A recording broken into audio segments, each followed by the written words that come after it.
Hey guys, Rohit here, and I'm alive, guys. I'm still alive. So the thing is, from the past few weeks, I haven't posted any video in my YouTube channel. I know you guys are getting high rated, and you've been calling me, messaging me, and you're asking me why aren't you making videos from the past 2 weeks.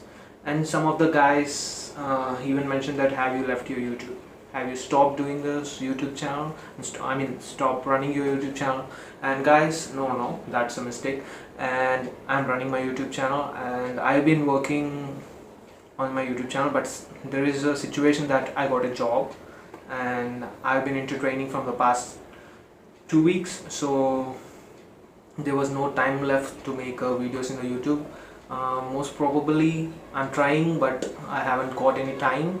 So that's the main reason, guys, I haven't posted any video in the channel. And now I'm here, so I will definitely make video in every week as soon as possible. I'm gonna make videos in every week, and I'm gonna post it. Whatever the situation it is, every week there's a video from my channel. I'm gonna make it. And today in this video we're gonna discuss about what are the best smartphones that you can buy in October under every price segment. You know that I'm gonna make a single particular option in every price segment, so that if you like the option you can purchase it. You know that, right? So let's get into the video.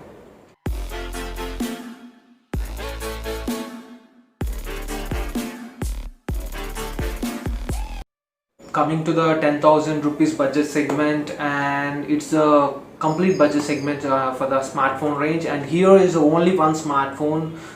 Every time I'm thinking that how Redmi made this, and even many other smartphone companies, even Realme, Samsung, and even the Infinix, the smallest smartphone market companies, are trying to keep up with it, but it's not happening. Redmi had made Redmi Note 9 Prime, which is offering a full HD plus display and a MediaTek Helio G80 processor at this price range. No other smartphone is a competition for this phone. It was available at the price of 9,999, and even if you go for the higher variant, it is available at the price of 10,999. So if you're ready to buy this is the best smartphone under 10,000 rupees. You can show me many other options, but I won't prefer them because the display is the most important part at this price segment. And even the camera sensors, the Redmi is providing excellent camera sensors. It was coming with the 12 megapixel camera, and it doesn't matter, megapixel doesn't matter, the image processing is very good. In that, at that particular price point, the image processing is very good. And remaining sensors, you all know, they are just for kind of bummer. And there is an ultra wide lens that would help a lot. And the front camera, it was good. And the processor, as I mentioned, Helio G80 MediaTek, it was a gaming oriented processor. Even the gamers can make their day with this phone. And coming to the battery specs, it was coming with a 5020 mAh battery. And coming to the next segment, here it's under 15,000 segment. At this particular point, I want to mention there is a only single smartphone. It's Realme 7, which is coming with a 5000 mAh battery, and 64 megapixel primary sensor camera, and it was coming with a 30 watts super dart charge. Yeah, it was fast charging phone. And you will be getting 90 Hz refresh rate, IPS LCD display, side mounted fingerprint, and 64 megapixel sensor. I have mentioned, right? It was not a Samsung's same old sensor. It was a new Sony 682 sensor, which was very good sensor for the camera smartphones at particularly under 15,000 rupees. I haven't expected this from Realme, but still Realme is doing this. We need to encourage. That phone was very good. If you want to buy a phone which was awesome under 15,000, there is Realme 7. Yes, it's not 7 Pro, Realme 7. Go with it. It was excellent smartphone, guys. I've been using it from the past 2 days, and right now I don't have the phone. That's the reason. That's the main reason what happening with me every time. I've been using the phones, but by the time of video I'm not having them available. Sorry for that. Next time I will make sure the phones were available with me. And the phone is absolutely good, guys, and I loved it. The 90 Hz refresh rate is awesome. And the processor, I forgot to mention, the processor is MediaTek Helio G95. It was an upgrade over G90T. I know everyone knows it was the G90T with Note 8 Pro and G90 with Realme 6 and Realme 6i, and now it's Realme 7. It coming with an upgrade. It was a G95. The upgrade is minor, but still the performance of the chipset is awesome. Day-to-day lives, gaming is excellent because the GPU is overclocked. You know that. And guys, coming to the next segment after Realme 7, the next segment it's 20,000 rupees price segment, and here there are two smartphones. I have to mention them. Recently Poco has launched its Poco X3, and previously there was Poco X2. Yes, I mean Poco X3 NFC and Poco X2 previously. The both smartphones are awesome at this price segment, under 20k. If you want to buy a smartphone, I definitely mention Poco X3 or Poco X2. I'm a bit confused, and both are similar when coming to the chipset. The only chipset changes have been done, and even the charger brick coming with the Poco X3 is 33 watts and coming with the Poco X2 is 27 watts. There is no much difference, it's just a 5 watt difference. And coming to the battery performance, I think Poco X3 battery is somewhat better and more capable when compared with the Poco X2, because the Poco X3 is offering 5000 mAh battery and Poco X2 is offering 4500. Yeah, you guys say 5000 mAh battery doesn't differ. I think the optimizations of the battery in Poco X3 are very good, so that the battery life of Poco X3 is very well. And the difference between Snapdragon 730 in Poco X2 and 732G, I mean 730G in Poco X2 and 732G in Poco X3, there is no major difference.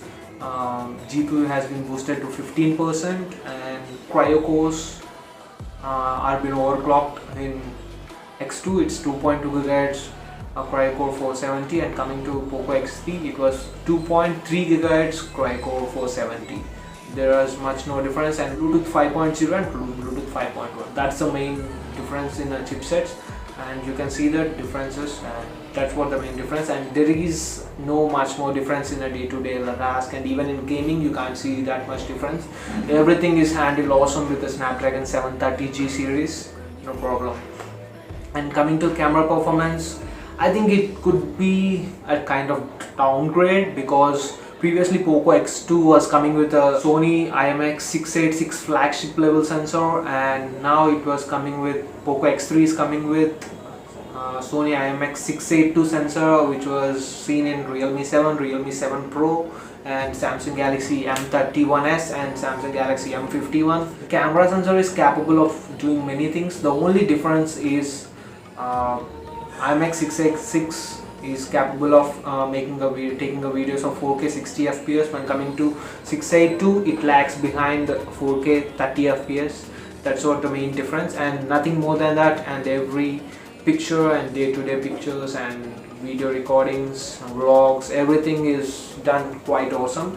And coming to the front camera, in Poco X2 there is a depth sensor with the primary front camera shooter, and here coming to Poco X3 there is no depth sensor. Mostly the depth sensor is kind of number game, I don't care. The display, both are coming with 120Hz IPS LCD display. I mean 120Hz refresh rate IPS LCD display, and nothing more difference. Even I mean the colors and the brightness level is good in Poco X3 because it's an upgrade, right? So we need to mention it. And everything is as it is. We are getting the same old IR blaster speakers. Yeah, I haven't mentioned this thing. That was great. Actually, Poco X3 is coming with a stereo speaker setup. So guys, if you ask me to choose between these two, it's up to your choice. I don't want to choose between these two. Either you like Poco X3, take the Poco X3, Poco X2, Poco X2. You can, whatever you like, you can take it. Okay guys, coming to the under 25,000 price segment, there is only one option. I'm going to mention it here. That is OnePlus Nord. It was coming with a 4000 mAh battery and a 30 watts rapid charge 30T. And the camera sensor is a flagship camera sensor. It was Sony IMX586 sensor, and it is having optical image stabilization that was excellent. You can take a night photography very well because of this optical image stabilization, and even the normal photography is awesome because of that. And remaining sensors, 8 megapixel ultra wide and 2 megapixel depth, 2 megapixel macro. I don't care about those two remaining sensors. And coming to the front, there are two sensors, camera sensors. One is ultra wide sensor and another is primary shooter. That was awesome, kind of awesome. And display, you know that OnePlus Nord is offering Super AMOLED display with 90Hz refresh rate, kind of like a flagship, but not up to the mark.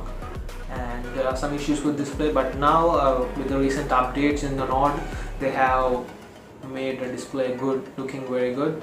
And the battery life, it was also good. The 4000 mAh battery stays at least for 8 hours a day, so that it is very helpful for you.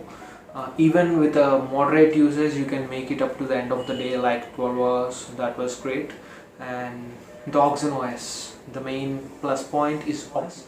It makes you feel better, good and fast, snappy, everything. Kind of stock Android experience. And next thing, under 30k price segment, there are two options here. Here there is OnePlus Nord, the higher variant like 12GB and 256GB variant, or else you can go with the Realme X2 Pro. You can feel the flagship experience, because it was a completely glass build body. Realme X2 is coming with a glass build body, the 4000 mAh battery with a super fast 50 watts charging. Yes, you know, super whoop 50 watts charging, and that's even beating the 65 watts chargers in the recent days. Yes, seriously, I have tested the Realme 7 Pro, which has been came with a 65 watts fast charger, and 50 watts Realme X2 Pro, and the Realme X2 Pro has charged quick. That was too quick. Yes, and I've been surprised.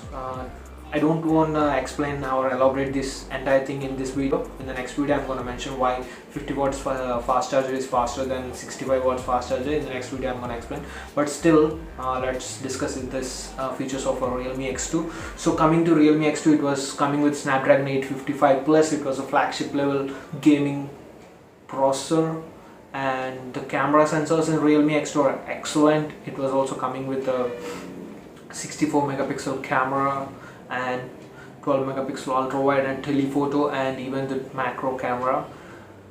And the front facing camera is 32 megapixel, which was excellent. And the display is Super AMOLED, 90Hz refresh rate. You're gonna get every haptic feedback and haptic vibration, everything like a flagship. So it's a flagship killer, because yeah.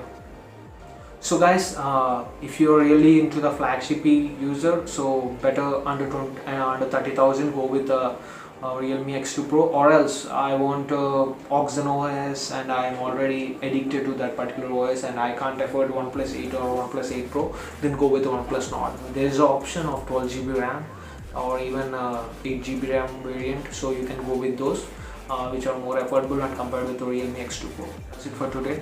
And are you having some solutions or any other options available at the particular price points I have mentioned? So you can suggest them in the comments, so that viewers can know about the other options, and I am going to reply for that, what are the differences and everything in the comment section if you're having doubts. And any suggestions regarding my video, please do comment below. And if you like this video, give me a thumbs up and hit the like button. If you haven't subscribed my channel, please do subscribe and click the bell icon, so that I'm blessed. Thank you so much.